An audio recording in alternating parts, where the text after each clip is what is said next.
The rain had been falling for hours, a merciless downpour that turned Hollow Creek Road into a river of dark glass. I gripped the steering wheel, my knuckles white as the wipers fought a losing battle against the storm. The night felt endless. Just me, the trees, the water, and the occasional flash of lightning that ripped the world open for a split second before plunging it back into shadow. My eyes burned with exhaustion. After a grueling shift at the hospital, I'd been driving for what felt like an eternity, dreaming of my bed. A weather alert had warned of flash floods, but I thought I could beat the storm. I was wrong. My headlights sliced through the curtain of rain and illuminated a bent, rusted sign. Hollow Creek, population 312. Almost home, I whispered to myself, even though home was still miles away, and that's when it happened. My car gave a sudden, violent jolt. The engine coughed once, twice, and died. The dashboard lights flickered out, leaving me in near-total darkness. The only sound left was the angry hammering of rain against the car roof. "Just great," I muttered, turning the key again and again. Nothing. I pulled my coat tighter, trying to see through the windshield. The towering pines swayed violently, their branches whispering dark secrets to one another. The darkness outside wasn't just an absence of light, it felt solid, like a physical presence. That's when I saw him. A figure, standing in the middle of the road. Still, drenched, motionless. My headlights barely caught his outline, a tall man, soaked through, his head tilted down. He wasn't trying to shield himself from the rain. He just stood there, perfectly still, as if he'd been waiting for me. I honked the horn, but the sound was swallowed by the storm. He didn't move. My heart started pounding in my chest. I cracked the window just an inch. "Hey, are you okay?"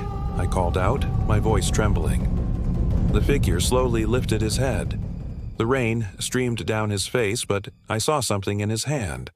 A small, waterlogged notebook. He took a heavy, deliberate step toward me. My hand fumbled for the flashlight on the passenger seat. I switched it on, aiming the beam through the window. The light caught the notebook's cover. In faded silver letters, I read the words, "Property of Luke Miller." My stomach dropped. I knew that name.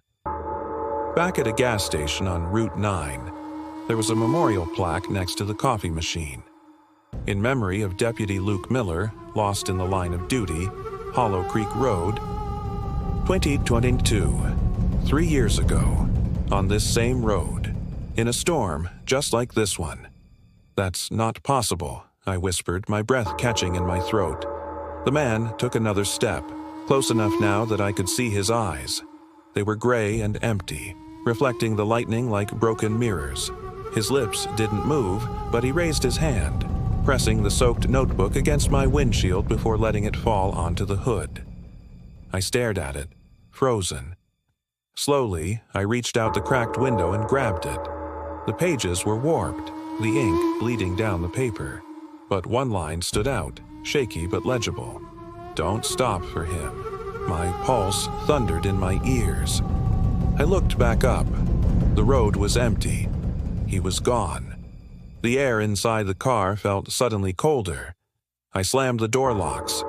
The rain beat down harder, faster, as if something outside was growing impatient.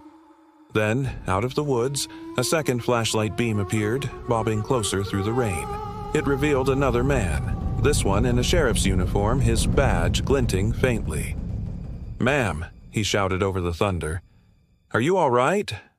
I exhaled, a wave of relief washing over me. "Oh, thank God. My car died. There was someone on the road. He left this." I held up the notebook. The deputy stepped closer, and the beam of his flashlight illuminated his face. My blood ran cold. He looked exactly like the man I'd just seen. My throat tightened. "Wait. Who are you?" He tipped his hat, rain running down his cheek. "Deputy Luke Miller, ma'am. You shouldn't be out here tonight." My mouth went dry. The notebook in my hands dripped water onto my lap. I looked down at the ink. Most of it had washed away, but one word remained, dark and terrifyingly clear.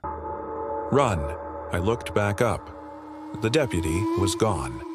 Lightning split the sky, and in that flash, I saw them. Two silhouettes in the distance, one walking toward my car, the other standing still in the middle of the road. Both dripping wet, both identical.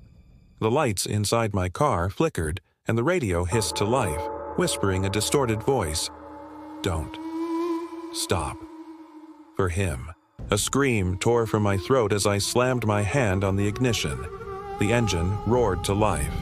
I threw the car into gear and tore down Hollow Creek Road, the storm chasing me like an angry god. When I finally reached the end of the road, I risked one last glance in the rearview mirror. Through the rain-streaked glass, I saw the weathered Hollow Creek sign. It no longer read Population 312. Someone had scratched a new number into the metal, the fresh cuts glinting like silver in the rain.